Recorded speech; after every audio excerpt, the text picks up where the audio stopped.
Muy buenos días a todos. Muchas gracias por su participación en esta conferencia dentro del marco del Mes de la Mujer, 8M. Vamos a tener el día de hoy con nosotros a Erika Salgado Bustamante, que nos va a estar compartiendo su conferencia Las mujeres frente al espejo de los medios de comunicación. Esta conferencia va a estar muy nutrida respecto a todo lo que tiene referencia respecto a la mujer en este mes tan importante para seguir defendiendo y promoviendo los derechos de las mujeres. Erika Salgado Bustamante es apasionada de la comunicación. Su primer acercamiento con la radio fue como locutora operadora en Radio Universidad, cuando apenas tenía 15 años de edad. A los 16 años, mientras estudiaba la preparatoria, obtuvo su primer trabajo como asistente de producción en un noticiero radiofónico y desde entonces ha participado en los proyectos informativos más importantes de la región Centro Bajío. Es licenciada en Ciencias de la Comunicación por parte de la Universidad Autónoma de San Luis Potosí. Cuenta además con estudios sobre gestión pública, comunicación política y políticas públicas. Ha sido reportera colaboradora de medios impresos y corresponsal de medios nacionales como Radio Fórmula, Imagen, MBS y Cadena W, entre otros. Actualmente es titular del noticiero matutino Así las Cosas, que se transmite en W Radio San Luis Potosí. Ha recibido el Premio Estatal de Periodismo en varias ocasiones y fue reconocida con la presea Pedro Ferriz Santa Cruz, que otorga la Asociación Nacional de Locutores de México. Durante su trayectoria ha entrevistado a personajes de la vida social, política y económica de México y del mundo, entre ellos Rosario Marín, ex tesorera del gobierno de Estados Unidos, a tres presidentes de México, Vicente Fox Quesada, Felipe Calderón Hinojosa, Enrique Peña Nieto y en su momento a quien fuera candidato a la presidencia Andrés Manuel López Obrador. Secretarios de Estado, senadores, diputados federales, diplomáticos, gobernadores, académicos, presidentes de cámaras empresariales, empresarios, presidentes de corporativos internacionales, entre otros. También ha participado como moderadora en debates entre candidatos a diputados federales, a gobernadores, alcaldes y diputados locales, organizados por el INE y por el CEPAC. Ha cubierto 3 elecciones presidenciales y 6 locales, y ha encabezado coberturas especiales por temas políticos, de seguridad y de salud, además de dictar conferencias en instituciones educativas, en empresas, partidos políticos, organizaciones civiles, entre otras. Este 2022 cumple ya 26 años participando activamente en los medios de comunicación. Así que le cedo el micrófono a Erika Salgado para que nos pueda compartir esta valiosa conferencia. Muchas gracias. Oigan, primero debo de pedir una disculpa, esa semblanza no la escribí yo, no lo hubiera hecho tan larga para empezar. Y me llama la atención porque sirve para dar preámbulo a muchos de los temas que vamos a estar aquí abordando. Yo les quiero decir que esto no es una conferencia como las que habitualmente tienen, o espero que no lo sea. Yo vengo aquí a escucharlos porque me interesa mucho enriquecerme de lo que ustedes tienen que decir sobre este tema tan delicado y tan polémico, que conjunta dos aspectos que igualmente lo son, ¿no? Polémicos y controvertidos. El tema de género y el tema de los medios de comunicación. Así que, bueno, gracias por la invitación a la Universidad Autónoma de San Luis Potosí, a la Facultad de Contaduría y Administración. Gracias a ustedes por estar aquí. Me da mucho gusto ver a tantos chavos, me refiero varones, que están aquí presentes en una charla sobre este tema, porque siempre he pensado que este tema de género no es un asunto de las mujeres, al contrario, es un asunto de sociedad, y ya lo vamos a estar platicando. Uno de los primeros problemas que yo detecto cada vez que hablamos sobre los temas de género es que queremos ver a las mujeres y también a los hombres como masas homogéneas, ¿no? Hablamos de las mujeres y las políticas públicas que escuchamos que se construyen desde lo gubernamental van encaminadas a las mujeres. Pero ¿quiénes somos las mujeres? Por cierto, les quiero decir que en el momento que ustedes quieran decir algo, que no estén de acuerdo con algo que estoy diciendo, cualquier situación, pueden libremente levantar la mano y vamos platicando. Se trata de que esto sea una charla. A ver, vamos a poner temas en contexto. Por ejemplo, tú, ¿cómo llegaste a esta charla? ¿En qué medio de transporte? ¿Ya estabas en clase y solo te moviste al aula? ¿Cómo fue que llegaste aquí? En la mañana te trajeron, traes coche, viniste en transporte público. Muy bien. ¿Alguien llegó en transporte público? ¿Alguien llegó en transporte público? ¿Alguien lo trajeron sus papás, su hermano, le echó un aventón? Muy bien. ¿A qué hora más o menos llegaron en la mañana? La hora que tenían la primera clase, 7, 8 de la mañana, ¿no? Más o menos. Yo llegué hace cosa de 10 minutos, batallé mucho con el estacionamiento y tal les parezca que esto no tiene trascendencia, pero la historia que a mí me tocó vivir en el arribo a esta aula, de la que les tocó a ustedes que ya estaban aquí en el edificio, es muy distinta. Y muy distinta a la experiencia de quien llegó en transporte público o de a quien lo trajeron. Porque a quien lo trajeron, pues seguramente venía ahí acabando la tarea, mandándose el mensaje de celular de ya voy para allá, cualquier cosa, ¿no? Quien venía manejando, espero que no lo hayan hecho. Espero que hayan venido atentos al camino. Para quien llegó más tarde, pues había otras condiciones de tráfico, de circulación en la ciudad, etcétera. Y venimos todos de diferentes contextos. Ustedes vienen como alumnos, hay quien viene como parte del personal académico, hay quien viene como parte del personal de apoyo y yo que vengo como invitada. ¿Qué es lo que quiero poner en evidencia? Lo mismo sucede en la vida. Cuando hablamos de las mujeres, no somos una masa homogénea donde todas vivimos una misma realidad. Todo lo contrario, tenemos realidades tan diversas y tan distintas. Y lo mismo sucede cuando hablamos, por ejemplo, de los jóvenes. Y seguramente este tema les toca más a ustedes de manera generalizada. Cuando desde el gobierno dicen, vamos a apoyar a los jóvenes, y ustedes dicen, ¿y a mí qué me toca de ese apoyo, no? De lo que estás anunciando. Del transporte público gratuito, pues el que viene en coche va a decir, y eso no es un apoyo para mí, y soy joven, ¿no? Para quien apoyan con becas, para quien está pagando su inscripción y sus mensualidades, dice, a mí ese apoyo no me toca, no me beneficia. Ese es el problema de estas políticas públicas y de cómo los gobiernos ven a las sociedades, ¿no? Y de cómo ven hoy al tema de las mujeres. ¿Por qué fallan las políticas públicas encaminadas a las mujeres? Porque no nos reconocen, porque no nos incluyen a todas, porque no nos tocan a todas. Ahora, este era un ejemplo sencillo, ¿no? El medio de transporte, de cómo llegamos aquí. Pongamos uno más complicado. ¿Qué opinas, por ejemplo, tú? Tienes un pantalón a lunares, ¿verdad? Para poder identificar, perdón, no sé sus nombres. ¿Qué piensas tú, por ejemplo, de la interrupción del embarazo?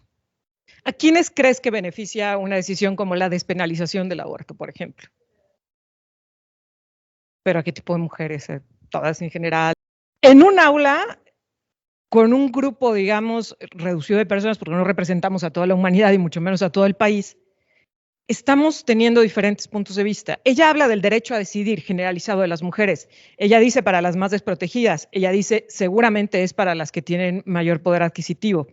Cuando hablamos, por ejemplo, de estos temas que tocan directamente a la mujer y que los vimos manifestarse el 8M, pensamos en diferentes realidades. Hay quien critica y quien cuestiona por qué están pidiendo matar a los niños, pero no está viendo la otra parte de la historia. ¿En qué pienso yo desde los medios de comunicación cuando hablamos del derecho a decidir? Y les debo decir que yo vengo de una familia católica, de un colegio católico toda la vida, de un entorno muy tradicional dentro de mi entorno familiar. Mis abuelos eran ya adultos mayores cuando yo los conocí. Imagínense la formación que tenían de años atrás, ¿no? Un entorno muy, pero muy conservador. De ese entorno venía yo. Obviamente, cuando empecé en los medios de comunicación, como ustedes escucharon, yo tenía 15 años. Mi visión era así de chiquita. Pero este trabajo, lo rico que tienen los medios de comunicación, es que nos enteramos de muchas historias y muchas realidades. ¿Qué pienso ahora yo del derecho a decidir? Yo pienso en esa niña regiomontana que a los 12 años, violada, quedó embarazada y que legalmente tenía la opción de interrumpir su embarazo. ¿Qué pasó? 1, no se denunció a tiempo. 2, mientras los médicos decían, es prioritario que esta niña interrumpa su embarazo porque representa un riesgo para ella, no es factible que una niña de 12 años se convierta en mamá. ¿Qué dijo la autoridad? Tiene más de 4 meses de embarazo, no puede abortar. Y entonces, mientras se discutía este tema en lo jurídico y en lo legal, llegó a los 6 meses y medio, 6 meses, 3 semanas y dio a luz, poniendo en riesgo su vida, obviamente la del bebé, en medio de un entorno. Imagínense una niña de 13 años, había cumplido ya, una niña de 13 años teniendo un bebé, que ya no había buscado, que ya no había decidido, que no había estado acompañada por su familia en una protección de un entorno familiar. Imagínense esa niña dando a luz. ¿Qué hubiera pasado si hubiera existido, pues, este debate desde lo médico y no desde lo legal o lo jurídico? Esa niña no hubiera tenido un parto, esa niña no hubiera tenido un bebé, esa niña no hubiera quedado marcada de por vida, no solo en lo psicológico, quedó con secuelas obviamente muy fuertes que incluso le limitan el movimiento porque la columna quedó muy lastimada, su cuerpo quedó muy lastimado, no va a poder volver a ser mamá. Ese tipo de realidades son durísimas, pero no es un caso aislado. Realidad de San Luis Potosí. Una señora que tiene 5 hijos y pese a que tiene 5 hijos, nunca ha tenido una consulta ginecológica. ¿Cómo ha parido? Con la ayuda de Dios y de quienes la rodean. 5 hijos. Un día está en la jornada laboral, se siente mal, le dice a su esposo, la lleva caminando a la clínica más cercana, kilómetros de distancia. En este trayecto empieza con un sangrado muy fuerte. Cuando llega a la clínica, resulta que estaba embarazada, estaba teniendo un aborto espontáneo, natural. ¿Qué pasa con los señores? Se los llevan a la cárcel, a ella y a él. Los acusan de haber matado al bebé, como si ya hubiera nacido, cuando en realidad ella ni siquiera sabía que estaba embarazada. ¿Por qué pasan estas cosas? ¿Por qué estos dos personajes en total precariedad terminan tras las rejas? Porque había un entorno legal y jurídico que no estaba ahí para protegerlos, que no les daba opción y que al considerar que ellos interrumpieron un embarazo los lleva tras las rejas. En eso pienso yo cuando pienso en el derecho a decidir, no en un entorno generalizado, no en una situación banal como muchos la ven, sino en realidades bien duras que se viven en nuestro país. Realidades que nos han mostrado los medios de comunicación. Pero obviamente no es la realidad de todos. Por supuesto, la despenalización del aborto, que es un tema tan controvertido, habrá que toque realidades a alguien que simple y sencillamente, por su propia decisión, tome ese camino. Y es uno de los temas que se debate y que se discute socialmente. Si una mujer debe o no verse obligada a tener un bebé en las condiciones que quieran. Si debe o no verse obligada a tener un bebé. No estamos debatiendo, y ojo, porque luego dicen, pero los hombres también tenemos complicaciones, los hombres también tenemos violencia. No estamos debatiendo si un hombre está obligado a ser papá o no, porque ellos sí tienen la opción. Estamos debatiendo el que una mujer se ve obligada a tener un bebé bajo las condiciones que sean y que si no lo consigue, si no consigue llegar al final de un embarazo en una forma óptima, pueda terminar en la cárcel. Esa situación es gravísima. Por eso les decía, no podemos hablar y ver a las mujeres de manera generalizada. Tenemos que hablar de realidades. Y cuando en una marcha se pide que se autorice, que se apruebe el derecho a decidir, muchos dicen, ¿por qué? Ese no es el objetivo. Es más, no era el objetivo en muchas marchas, ¿no? No sé si ustedes lo vieron, pero se marchó en todos los lugares del mundo el 8M. Vimos a las mujeres salir a las calles, pero en diferentes realidades, en diferentes entornos, en diferentes contextos. La siguiente, por favor. La siguiente. ¿Qué es lo que vimos? Híjole, creo que no nos alcanza a ver muy bien las fotografías, pero les platico. ¿Qué es lo que vimos, por ejemplo, en Japón? Las mujeres salieron a marchar en Japón. ¿Qué pedían? Mejores condiciones laborales, en equidad con los varones. Ellas están en esa causa. ¿Qué pedían, por ejemplo, en China? Que se combata más duramente el tema de la trata de mujeres y de niñas, porque allá es un problemón muy fuerte, hay mucha población, hay un descontrol tremendo y hay una perversión tremenda. Entonces ellas estaban pidiendo que se castigue con más fuerza el tráfico de mujeres y de niñas. ¿Qué pedíamos en México y España? Que no nos maten, que no haya una menos. Las realidades de lo que estamos exigiendo a las mujeres en el mundo, e incluso en un mismo país, son distintas. Y yo escuchaba en estos días, posterior a la marcha, pues muchas inquietudes, ¿no? Obviamente quien se desgarraba las vestiduras y decía, híjole, pero rayaron la pared, pero quebraron el vidrio. Y ojo, que no estoy justificando la violencia, pero cuando de pronto es más evidente y duele más la violencia en contra de un edificio que en contra de una mujer, entendemos perfecto por qué estamos marchando. Pero también escuchaba a una persona que tiene un espacio en un medio de comunicación, en la radio, hablar y analizar este tema, pero lo ponía como ejemplo, ni siquiera estaba tomándolo como tema central, estaba hablando de cómo hable bien en público, en un programa de estos como de revista. Y entonces se le hizo muy fácil poner el ejemplo de la marcha de las mujeres. Y decía, es que salen y dicen tantos mensajes que no entendemos qué quieren. Si lo que quieres es mi simpatía, dime, quiero tu simpatía, hombre. Y yo decía, este hombre no ha entendido nada. ¿Qué estábamos pidiendo a las mujeres? Con muchos mensajes. El respeto a los derechos humanos. Cuando hablamos de igualdades laborales, cuando hablamos de seguridad, cuando hablamos de libertad de decidir, ¿qué estamos pidiendo? Garantía a los derechos humanos. Ni más ni menos. El mensaje no era tan complejo. Que no lo quieran entender o que no lo quieran escuchar es otra cosa. Cada una desde su realidad, cada una desde su problemática, pero lo que estamos pidiendo es el respeto a los derechos humanos. La que sigue, por favor. ¿Cómo tiene esto que ver con los medios de comunicación? generalmente voltean y nos ven y dicen, es que ustedes son los que malinforman, maleducan, promueven estereotipos de género, ¿sí o no? Y luego ven las novelas y dicen, claro, es culpa de los medios de comunicación. Pero otra vez, los medios de comunicación no somos una masa. Yo no me voy a poner a defender los medios de comunicación, les voy a mostrar como los dos polos opuestos de algunas de las teorías que existen muchísimas sobre qué somos los medios de comunicación. La primera, en donde dice, son solo un reflejo de la sociedad, por lo que no se puede achacar ningún tipo de maldad intrínseca. Los medios de comunicación nada más reflejamos lo que está pasando en nuestra sociedad, no somos totalmente inofensivos e inocentes. Y el otro que dice, los medios de comunicación son una fuente peligrosa de influencia social. Y aquí hablaba de un tema político, pero aplica para absolutamente todo, ¿no? En uno dicen, los medios nada más reflejan lo que pasa en la sociedad, y en el otro, no, si son los que están ahí metiendo hebra para, ¿cómo dicen? Metiendo hilo para sacar hebra, ¿no? Son los que están promoviendo las situaciones que se están viviendo y las problemáticas que se viven. Y si yo les pregunto a ustedes, por ejemplo, ¿cuál de los dos escenarios creen que es más real? Y les pongo como, por ejemplo, el tema de las series estas de narcos. Si les pregunto qué están promoviendo esas series, qué ven ustedes, qué les dejan estas series a ustedes, qué me dicen, qué papel están jugando los medios. Entonces dirías, los medios están promoviendo la violencia. Dime.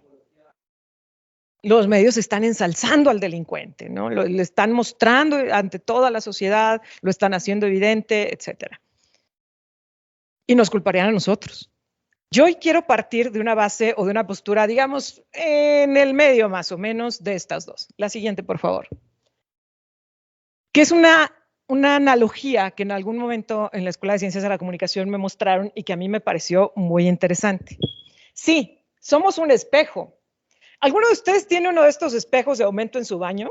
De los que se mueven y entonces te puedes ver con mayor precisión para rasurarte, para sacarte las cejas, para lo que quieres. ¿Lo tienen ustedes o sus papás tienen alguno así en el baño? ¿No? Bueno, estos espejos se mueven. De un lado es un espejo normal, del otro lado es un espejo con aumento y lo puedes acercar y alejar y poner en varias posiciones. ¿Por qué me gusta la analogía del espejo? Cuando pensamos en un espejo, pensamos que solo refleja la realidad.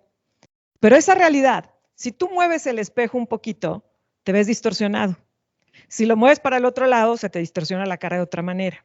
Si lo pones hacia abajo, si lo pones hacia arriba. Es más, un ejemplo bien sencillo, sin necesidad de poner el espejito que se mueve o que tiene aumento. Cuando ustedes salen de bañarse en la mañana, que hace un chorro de frío, etcétera, y salen de la agüita caliente, el espejo está empañado, ¿verdad? ¿Cómo se ven ustedes? ¿Se ven claramente? No.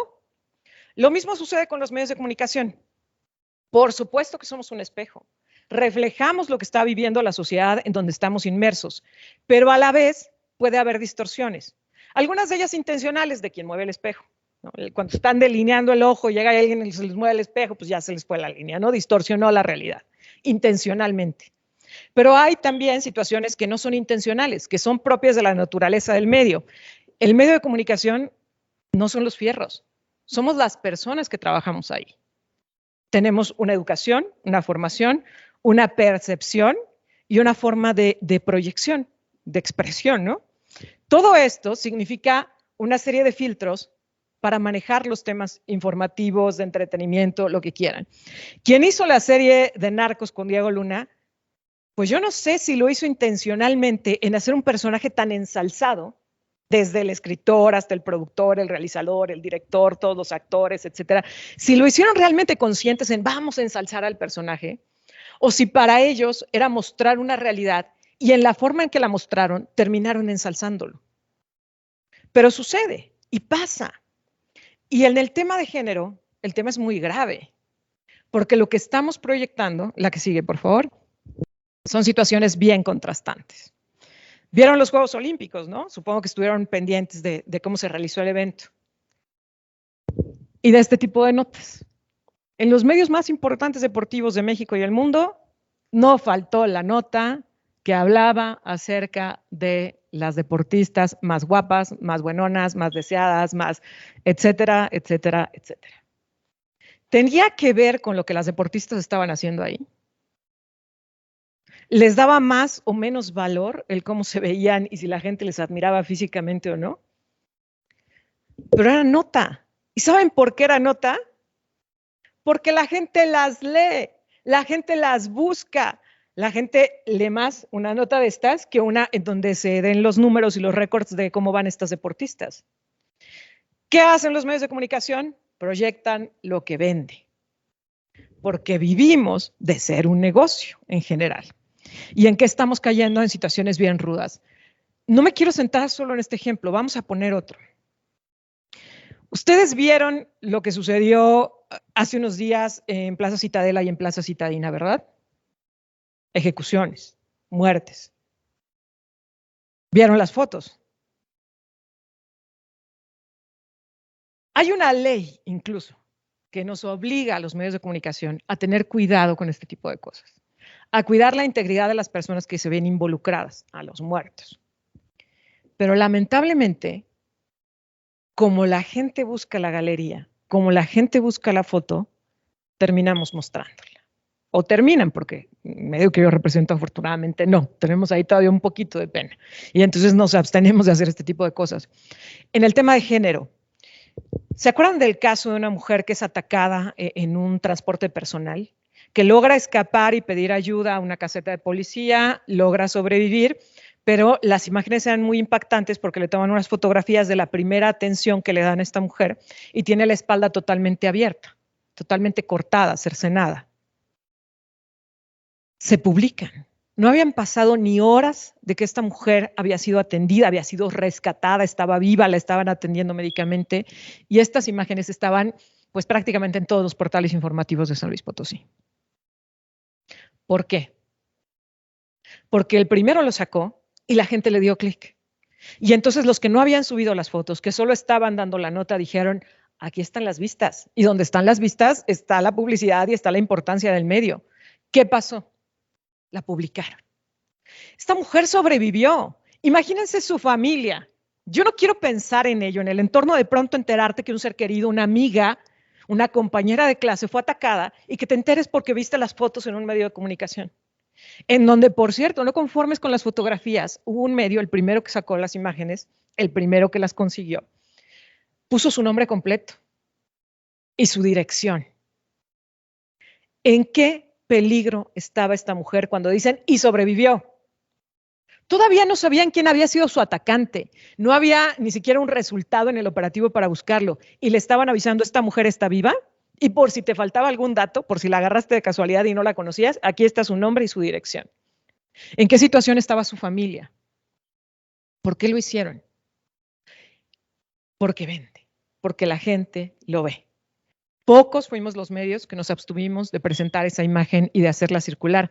Para cuando la bajaron, las autoridades, la Secretaría de Seguridad Pública tiene un área cibernética, para cuando la bajó de los medios formales, ya era una situación incontenible, porque ya estaba en muchos teléfonos celulares, en muchos mensajes de WhatsApp, en muchos grupos. Ya no había control de una imagen como esta. El daño que se le deja a la víctima, por cierto, es madre de familia, el daño que se les deja a sus hijos es tremendo. Cada vez que alguien googlea el nombre de esta mujer, ¿qué creen que va a aparecer? ¿Cómo se sentirían ustedes si fuera su hermana, su mamá? Es más, su compañera de aula, ¿no? La que ven ahí todos los días. ¿Cómo se sentirían? ¿Y cómo se sentirían si fueran ustedes? La que sigue, por favor. La misma marcha del 8M, ¿no? Las dos realidades en los medios de comunicación. Yo quiero creer que hemos evolucionado un poco, porque vimos portadas como esta de La Jornada, que dice tiempo de buscar justicia para todas. Esa fue la cabeza. Y de hecho fue su portada del periódico, un día después de la marcha. Pero también tenemos portadas como esa. 1+1, que dice marchas por 8M, vandalismo en su máxima expresión. ¿Ustedes fueron a la marcha? ¿Vieron, supieron algo de la marcha de aquí de San Luis Potosí? ¿De qué se enteraron? A ver, ¿cuántas fueron primero? 4. Las que no fueron, ¿de qué se enteraron de esa marcha? Que quemaron la puerta del edificio central. ¿Sí o no? Porque es la foto que muchos medios utilizaron como foto principal para ilustrar esa marcha. Yo estuve ahí. Ustedes que estuvieron ahí no me dejarán mentir. Éramos muchas. Y éramos de todos los contextos y todos los estratos y todas las realidades. Había académicas de la Universidad Autónoma de San Luis Potosí, había alumnas de la Universidad Autónoma de San Luis Potosí, había madres de familia como yo, había investigadoras, había niñas pequeñas que iban a acompañar a sus mamás y que estaban más convencidas que cualquier otra de las que fuéramos a marchar, porque lo dicen, las llevan a las pobres niñas, ellas estaban más convencidas que nadie. Y había hombres, había parejas. Esta fue la primera marcha de San Luis que yo vi que fueran acompañando a sus novias, a sus parejas, hombres. Un poco primero con miedo y no se acercaban y estaban así como, híjole, no me vayan a linchar o algo, ¿no? Porque tienen esta idea de que esas marchas son violentas. Y después se dieron cuenta que no y empezaron a marchar con toda la multitud exigiendo algo.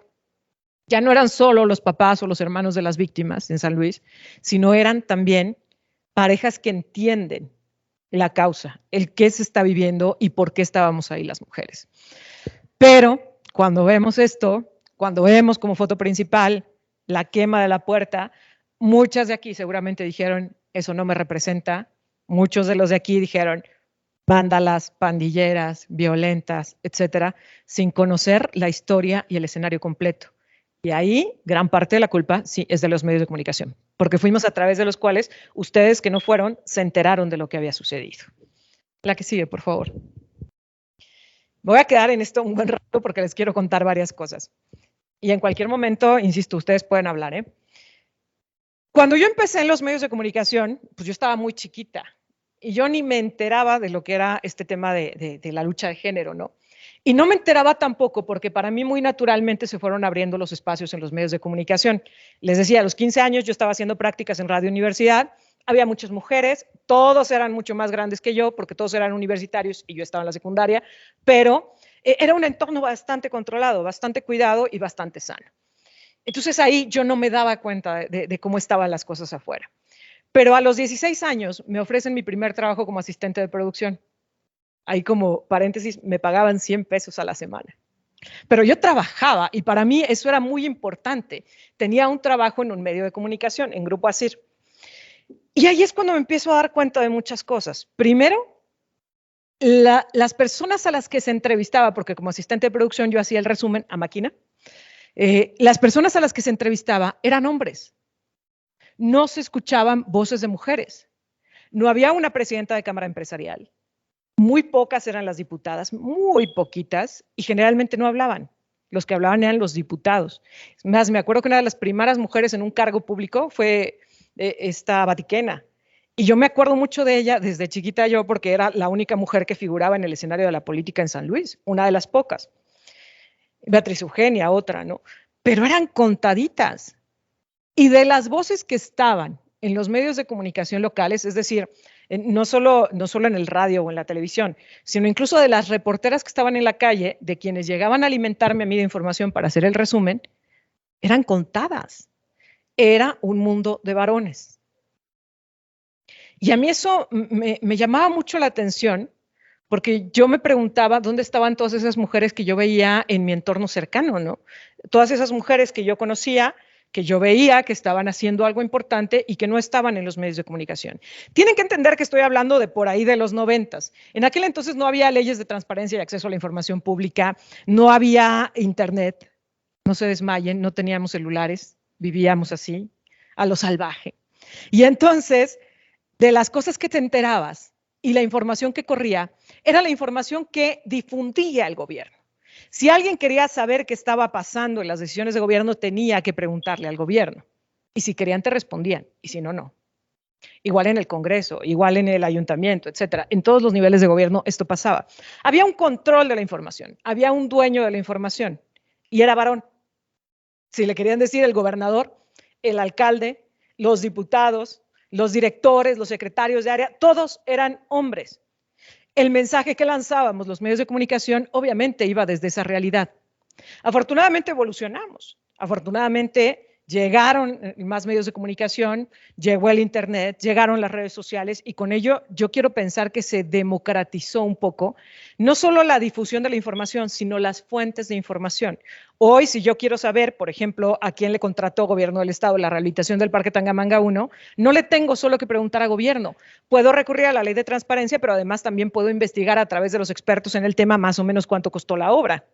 Hoy se ha diversificado. Y en el tema de género, uno esperaría que hubiera pasado lo mismo, que la agenda, hoy que hay más mujeres en el poder, hoy que hay más fuentes de información, estuviera más enfocada a la igualdad, a la inclusión. Pero ¿qué ha pasado?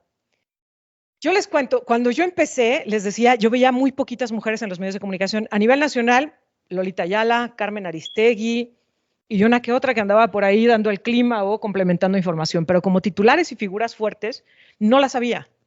Ni en el radio, ni en la televisión, ni en la prensa escrita. En los medios locales, mucho menos. Hoy esto ha cambiado y cada vez más mujeres estamos en los medios de comunicación. Y hoy cada vez más mujeres están en los puestos de poder. Pero ¿por qué no cambia el discurso radicalmente? ¿Por qué incluso si hoy tenemos más periodistas, mujeres que hombres, no cambia el discurso? Y yo le atribuyo, yo no sé si ustedes vieron este cortometraje de Pearl, de Disney Pixar. Yo digo que es el efecto Pearl. Y a ver si les suena algo, porque seguramente en la realidad de su entorno educativo también pasa. Pearl se trata de una bolita de estambre que llega a trabajar en una oficina donde todos son hombres y todos están trajeados de gris. Y ella llega muy colorida con sus agujas y con todo tejido a poner en su escritorio porque ha llegado muy emocionada a trabajar en esa empresa. ¿Qué pasa? Todos le dan la espalda. La ignoran, no la incluyen, se ríen de ella. ¿Qué hace Pearl? Se va al baño y se teje un trajecito gris y empieza a actuar como ellos. Y entonces la incluyen y se vuelve parte de ese grupo y se siente ya muy realizada porque está trabajando en un lugar importante y sus compañeros la quieren y le invitan a tomar un trago. Pero justo cuando van saliendo, entra otra bolita de estambre que está llegando a trabajar a ese lugar. Y por supuesto le hacen lo mismo que a Pearl. Le dan la espalda, se suben al elevador, ni siquiera la saludan y la bolita de estambre se queda ahí impactada y Pearl se queda en esta disyuntiva de la respaldo, me quedo con ella y la incluyo y que todos los demás me vuelvan a dar la espalda o me voy con todos, que son la mayoría, y sigo siendo incluida. Y yo digo que es este efecto Pearl para las mujeres. Las mujeres que llegan al poder, ¿se acuerdan de las Juanitas famosas? Que llegan al legislativo y renuncian para que en su lugar llegue un varón. O sea, ganan una elección, hacen campaña, trabajan, la gente confía en ellas, vota por ellas y cuando ganan, dejan su lugar para que su suplente hombre entre al cargo. Y entonces tenemos que cambiar las leyes electorales para que esto ya no suceda. Pero sigue sucediendo, sigue pasando. ¿Por qué lo permiten las mujeres? Les voy a contar un poco de mi experiencia en los medios. Cuando yo por fin consigo estar al frente de un proyecto informativo importante es en Global Media. A mí me tocó ver nacer ese proyecto, de la nada. Un empresario muy joven compra un medio de comunicación y prácticamente lo pone en manos de un equipo en aquel entonces y nos dice, hagan con él lo que quieran, yo quiero noticieros. Entonces es como si a ustedes les dieran un hoja en blanco de lo que siempre han querido dibujar y pueden dibujar lo que quieran. A mí me toca estar ahí y me toca estar en un cargo de poder, en un cargo de decisión y además en un proyecto muy importante porque el proyecto crece informativamente de una manera muy positiva. La gente nos recibe muy bien. Y de pronto estás en esta situación de Pearl, laboralmente. Les voy a contar que mi jornada empezaba a las 5 de la mañana. Yo al aire estaba a las 6 de la mañana, pero yo llegaba a la estación a las 5. Yo salía de trabajar de la estación para poder hacer ese noticiero y estar como coordinadora del proyecto a las 11 de la noche. Era una situación increíble. ¿Me lo pedía mi patrón? ¿Me lo exigía? No. ¿Qué pasaba? Yo sentía que tenía que hacerlo, que tenía que cumplir al máximo y que no tenía que quedar duda de mi capacidad para estar en ese lugar. ¿Por qué? No era algo que se me hubiera ocurrido, que yo hubiera tenido un trauma previo, ni mucho menos, ¿no? Porque luego cuando una mujer expresa una situación así, dicen, es que ella tiene un problema. No. ¿Qué pasaba fuera en mi entorno? El resto de mis compañeros en los medios de comunicación que decían, ¿por qué está ahí? ¿Qué se dice habitualmente cuando una mujer llega a un cargo importante? Anda con el jefe. Seguramente con alguien se metió, es novia de un político, es amante de no sé quién, ¿no? Y corrían todas estas versiones que me hacían sentir que yo tenía que demostrar que me merecía ese puesto, que merecía estar al frente de un medio de comunicación. Y lo mismo he visto con muchas compañeras y con muchas directoras de área. Justo en estos días que he estado dando estas pláticas con motivo del 8M, hay quien me dice, es que las mujeres somos las peores enemigas de las mujeres. Y me recuerda mucho esa frase de Mónica Lavín, escritora, que dice, las mujeres no leen mujeres. Pero no es porque seamos malas, y no es porque estemos resentidas, y no es porque seamos unas desgraciadas. ¿Por qué es? porque no queremos reconocer nuestra condición de género, porque nos da miedo que en algún momento alguien diga, tú no perteneces ahí. Les voy a contar algo que a lo mejor a ustedes todavía no les suena porque son muy jóvenes. Cuando yo me embarazo de mi primera bebé, imagínense nada más mi dinámica laboral, ¿no? Desde las 5 de la mañana hasta las 11 de la noche. ¿Ustedes creen que trabajaba con puros hombres? La única mujer, digamos, de cierto rango en la empresa donde yo estaba, donde todavía estoy, pero ahora ya hay más mujeres, era la directora de recursos humanos. Todos los demás eran hombres. Mi jefe es hombre. Entonces yo me embarazo y yo no podía decirle, o sea, hoy me siento de la patada. Hoy de verdad no puedo, por supuesto que no. A las 5 de la mañana yo estaba ahí, a las 11 de la noche me iba a mi casa. Cuando nace mi bebé, pues la ley te marca que son 3 meses, ¿no? Te puedes ir repartido, o sea, antes, después, etcétera, estar en tu casa, a vivir este proceso de maternidad, etcétera. ¿Saben cuánto me tomé yo? Aventúrense, ¿cuánto tiempo una mujer para recuperarse? 1 mes. ¿Quién da más? ¿Quién da menos? Yo salí de trabajar, y me acuerdo perfecto, porque mi hija nació el 16 de septiembre. El 15 de septiembre, a las 11 de la noche salí de trabajar. Me fui a dormir. Mi hija nace el 16 de septiembre a las 5 de la tarde, entre 5 y 7 de la tarde. A las 6 de la mañana yo estaba enlazada por teléfono al noticiero de la mañana. No me lo pidió mi jefe, no me lo exigieron. Es más, el Seguro Social nos hubiera caído y nos hubiera hecho un argüende si sabían que estaba trabajando. Y ese mismo día, por cierto, me llevaron la computadora al hospital. ¿Por qué lo hice? Porque sentía que no podía dejar ese lugar.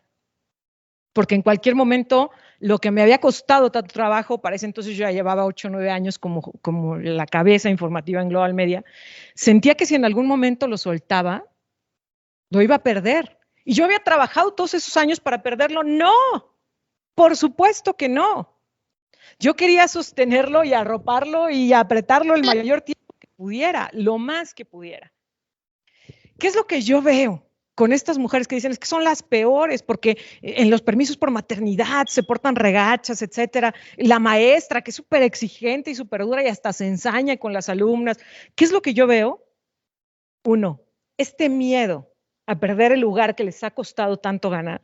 Y 2, la intención o el interés de preparar al resto de las mujeres para que se enfrenten a una vida como esta. Les voy a contar qué pasó después de que yo hice esta locura, porque fue una locura y una irresponsabilidad. ¿Qué pasó cuando mis compañeras o mis subordinadas se embarazaron? ¿Ustedes creen que se sentían con el derecho de irse tranquilamente a vivir su maternidad? No. ¿Quién se iba a atrever si había el referente de Erika dio a luz y a la mañana siguiente estaba enlazada al aire? ¿Qué les causé en mi entorno laboral? Que perdieran un derecho que ya habían ganado.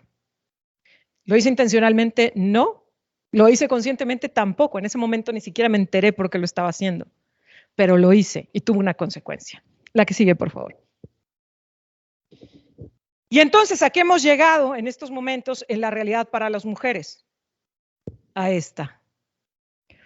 Ustedes como jóvenes ya tienen una serie de derechos que afortunadamente sus abuelas, sus bisabuelas, etcétera, fueron ganando. Tienen derecho a votar, tienen derecho a estudiar, están en una universidad pública estudiando educación superior, en un país donde esta no es la realidad. Son muy privilegiadas, son muy afortunadas. ¿Cómo lo lograron? Con la lucha de muchas mujeres. Es más, hagamos la referencia al 8M. ¿Qué permitió que hoy las mujeres estemos hablando de estos temas? Que las trabajadoras de una fábrica se inconformaron por sus condiciones laborales. Si estas mujeres no hubieran dicho nada, si no se hubieran levantado, si no se hubieran manifestado, tal vez esa seguiría siendo su realidad y mi realidad.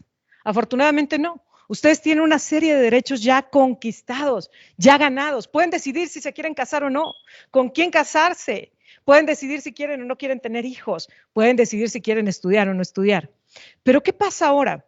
Ustedes están viviendo una realidad en donde los medios de comunicación somos una piedra y un lastre para ustedes. Y no me refiero a la radio y la televisión, me refiero a las redes sociales.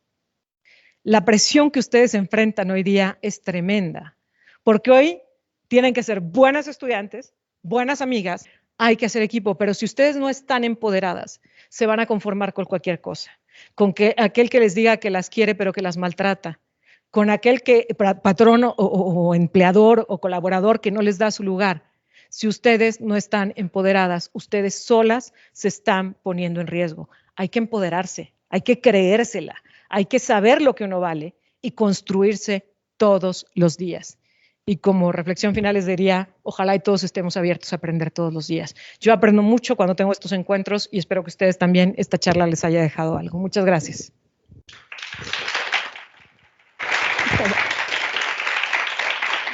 Era para mí muy importante entregarte este reconocimiento, Erika. Muchas gracias por tu tiempo.